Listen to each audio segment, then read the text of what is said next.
Radio 1, Radio 1, FM 94.3. Hey, what you doing, child? Chamaraj Pet Charles. Oh my God, what's happening to Karnataka, child?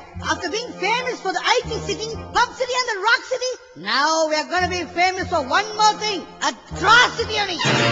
You all saw how those fellas were slapping the girls in Mangalore, eh? I was so shocked, child. I remember sticking my finger in an electrical socket when I was a little boy, you know. It was a hair-raising experience there.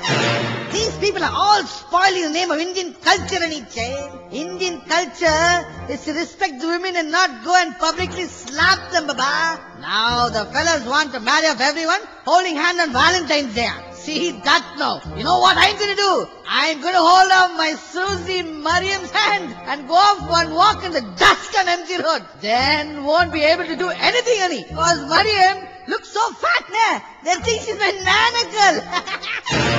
Guess what now? They want to stop pop culture, I believe. First of all, these boys should learn how to stop this mob culture. There's only one thing I have to say about these people, child, who support all this, nah. They're all insane, child. Chamaraj Pet Charles. What? The Taliban is asking for pink chaddies, I only got another, child. Radio 1, Radio 1. The station for the Fada